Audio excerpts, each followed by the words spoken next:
right, YouTube, this is your boy Chosen, baby. All right, we've been off for a week. We got back from New Orleans on last Monday morning about 3:30 in the morning, and we had a time out there. We went to Memphis, we went to New Orleans. I uploaded every day. I tried to make sure I kept you all up with me. Took you on a ride through South, deep South, and and made our way back. You saw us taking some pretty good rides, saw some pretty good scenery. We ate at some really good restaurants. Willie Mae's. We had beignets. We had gumbo. We had some good old southern fried chicken down in Tennessee. And I'm telling you, we've had a ball. On the way back, just by way of just sharing with you, when we're out there on that road, you got to expect some of anything out there. And so the trip started off with this the fork seal burst, and didn't know if I was going to be able to make the ride, but you know, thanks to the good man above, to the Lord above, we were able to come home. I had all the parts. Only thing I had to pick up was some brake cleaner and clean out that tube, and got that put on the road. On the way to Knoxville, we was going to go up to Knoxville, stay overnight. We weren't able to stay overnight in Knoxville, and we had to stop and because of road construction on 40, and it was a little dangerous by it being dark outside, and all the construction and the lane switches and lane changes, and the way the lane kept falling off. And so we stopped in Maggie Valley, and then we went on up. Well, it rained on us from right after we got back on the road in Maggie Valley. It started to rain on the way to Memphis, and that rain, of course, y'all know that rain will play tricks on your machine. And so at one point during the ride, my engine light come on, but I stopped, cut it off, started back up, switched it back on, engine light went off. I checked everything out. We got back on the road, and thanks to the good man above, to the Lord above, we were able to do the entire trip. That engine light never flickered again. Well, at some point, my sensor on my kickstand, I have to go back and I have to take a look at that, because I realized when I got to Memphis, after getting through all that rain, I got to Memphis, and it won't identify the fact that the clutch is pulled in. So if I pull the clutch in and try to start it with pull the kickstand up and try to start it with the in gear, it will not start. It's every now and then, so it's flickering. It does sometimes it doesn't. But all I have to do is put it in neutral, and it fires up every time. And so I have to go back, and I can tell a difference in the kickstand when I put it down. There's no resistance in it. So it just flaps right. So I know it's right. It's right in here. And so I'm gonna go back in there. I'm gonna research it. I'm gonna go into it. And of course, you know I like to do my own wrenching, so I'll take you along with me when I replace that sensor. But now I cleaned up a little bit when I got back. I'm gonna go ahead and clean it up a little bit. I don't know what I'm gonna get into today, but I just want to get out here and clean it up and make her look good, because she deserves to look good. She deserves to be taken care of. This bike is a 2013 Gold Wing F6B.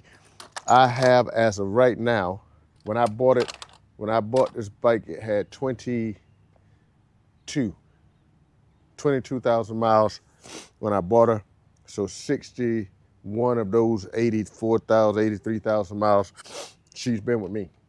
And she has really taken care of me, and I try to take care of her. And if you take care of your machine will take care of you.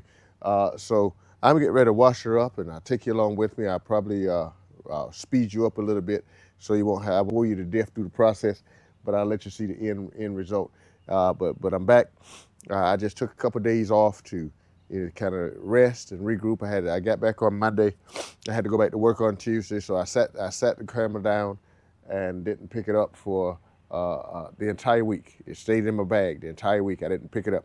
But just just for the record, had an absolutely wonderful time riding with you guys out to Memphis and out to New Orleans. And our ride back, I shared with you on the last video, we had a time with the weather, with the rain, with the traffic, with everything that was encompassed. And so we really learned why they called the 1,000-mile Saddle Sore Challenge.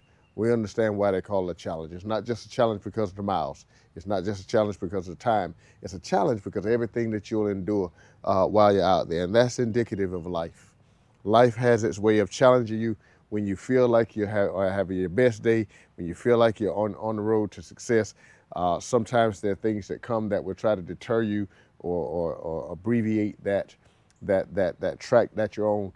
But all you have to do is stay the course, and just stay the course and you're gonna ride through the storms, you're gonna ride through the winds, you're gonna ride through some dark days, but just stay the course. That's all you have to do. So I'm gonna get out here now. I'm gonna go ahead and clean up Ginnie, get her looking nice. I might take a roll out a little bit later on, but if I do, you go with me.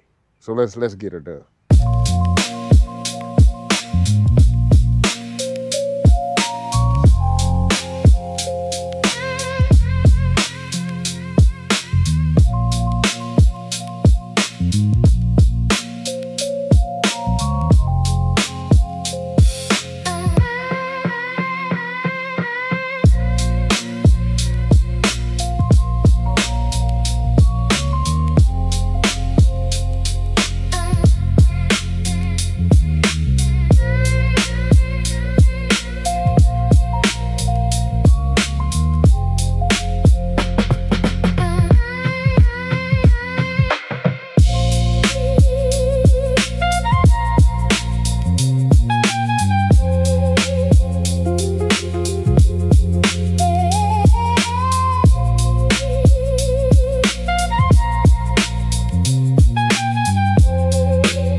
So what we're going to do now is spray it up with a little Maxim. I'm going to run out, but I got some pig spit as well. We're going to clean her up a little bit. Then we'll go back and we'll touch it up with the quick detailer, and then do the glass, and then we're done with her. If you noticed, what I did was I put the tour pack back on. Now, I put the tour pack back on after the trip. You know, it's all about personal preference when it comes to our bikes and how we like our bikes and how they look and to us, and even folk would chime in on how they look to them. But again, it's about personal preference. And although I love the look and the agility of her without the pack, there's just so much convenience for me when it comes to the pack. So you have to just do what you feel like is best for you and your bike. Because I noticed that when I'm opening those packs, the side bags over and over again, that I'm running a risk of damaging every time you open them and shut them and open and shut them, or continuously like that. Yes, they're older. And so I had to take into account that Ginnie is not as young as she used to be. and I recognize that, but she runs like a youngin'. All right, so I'm gonna take care of her in every way I can, because I believe that she deserves it.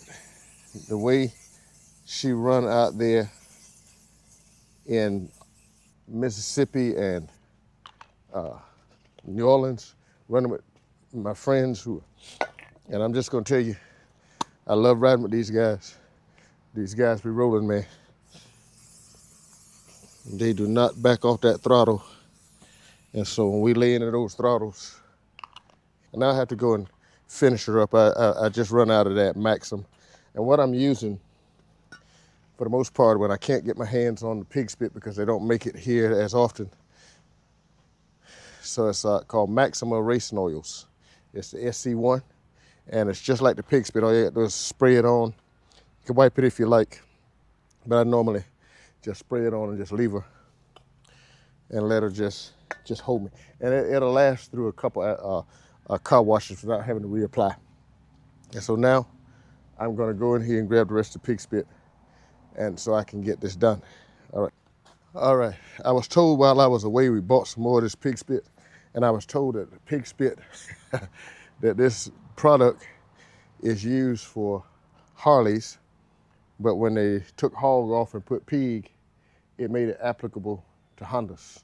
I don't think that's the process, but you know, well, hop. I'll take your word for it.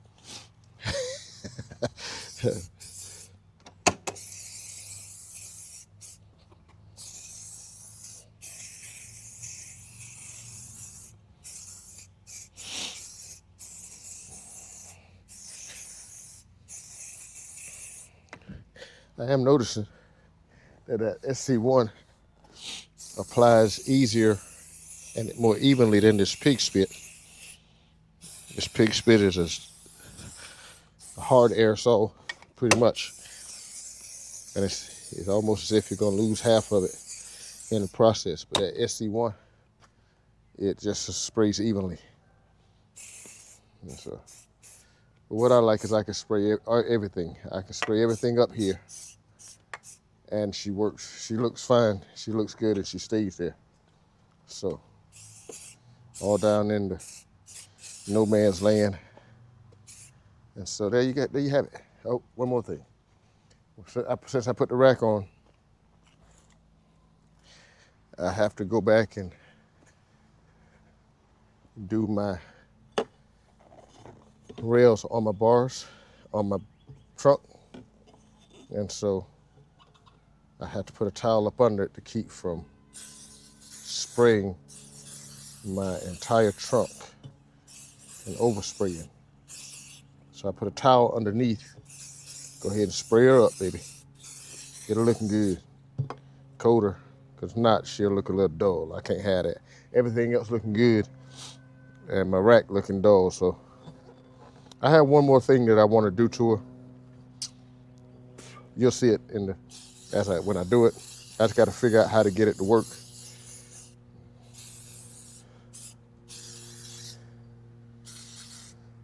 It's one of those things I have to figure out again. But again, like Charlie Brown said, you're only limited by your mind. And so I'm going to abort those limitations. And I'm going to figure out, but you'll see it. You will see it. Once I get it in my mind, I will certainly let you see.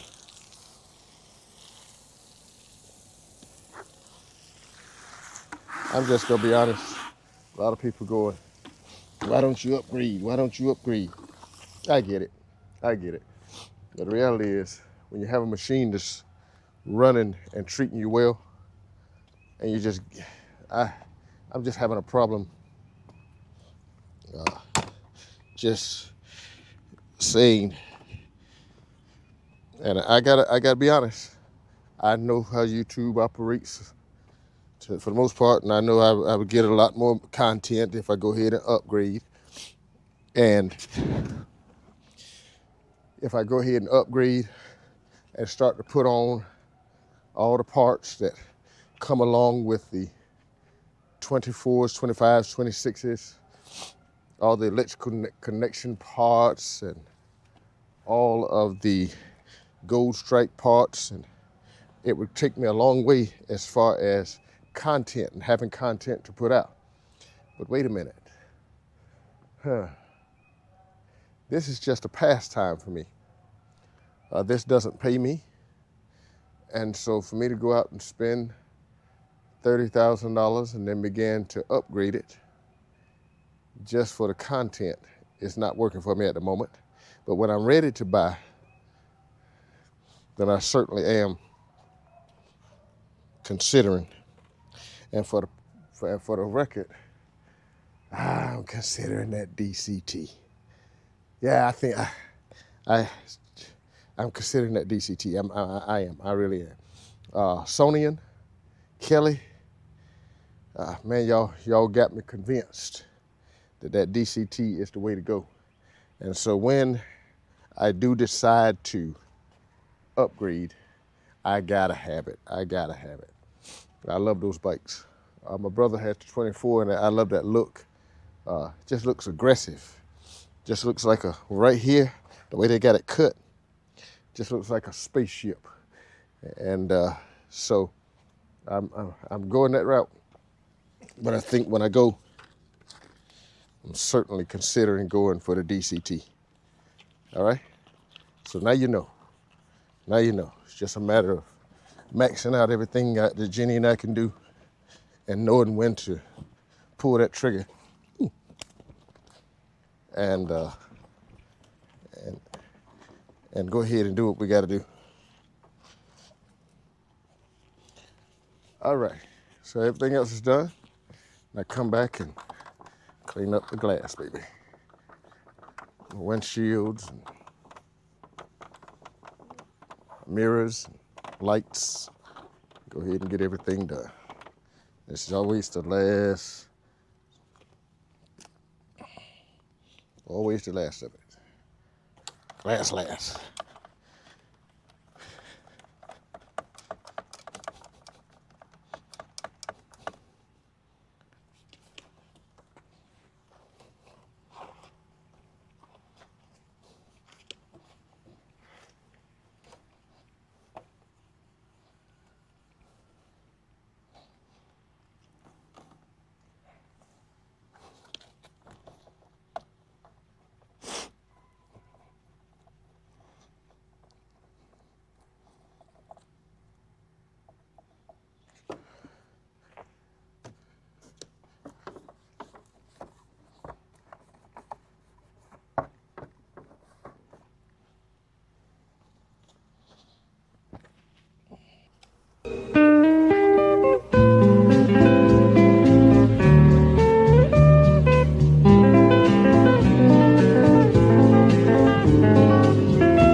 YouTube.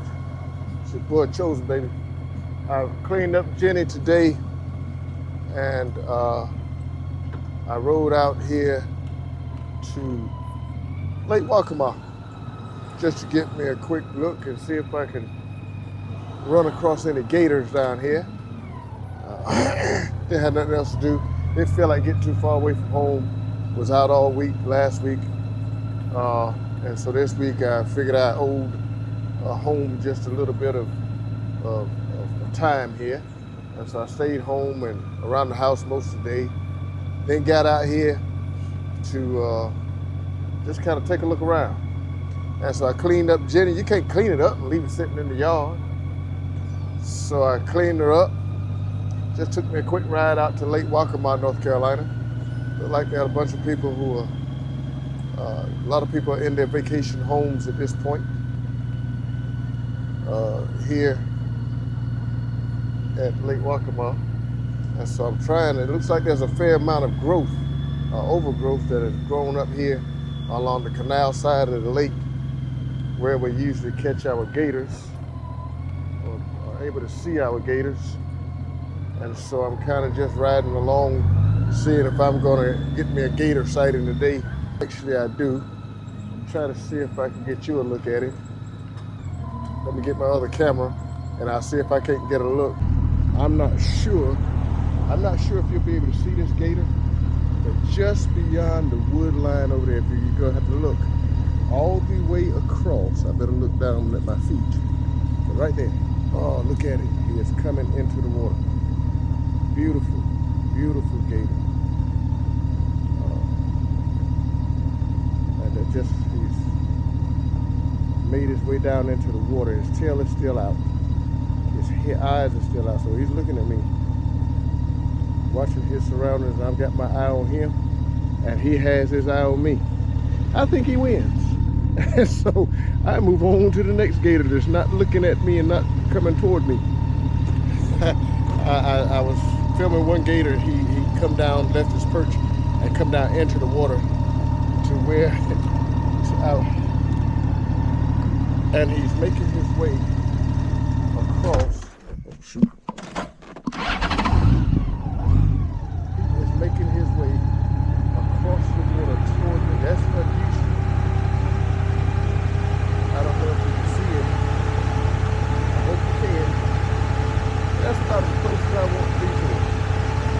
So I'm going to ease up and see if he actually comes out the water. Right now, he is about too close to me.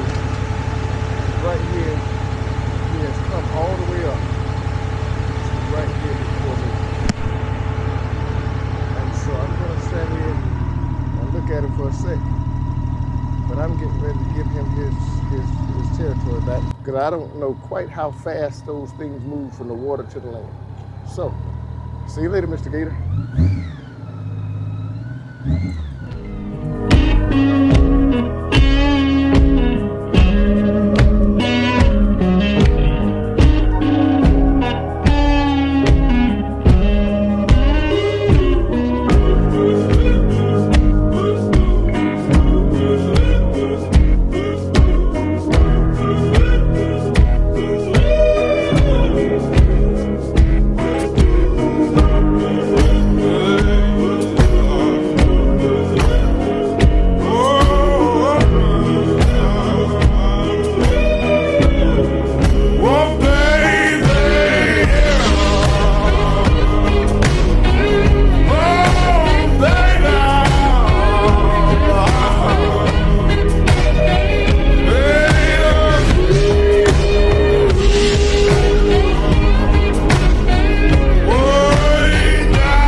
So we're down, we go. Ooh, ooh.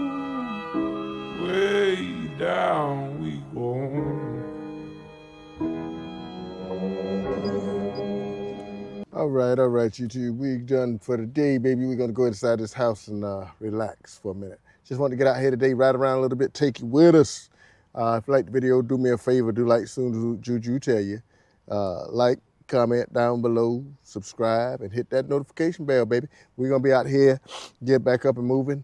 We took a little break after New Orleans for about 4 or 5 days, and now let's get back at it. I'll see you out there on that grind, baby, in just a minute. Peace.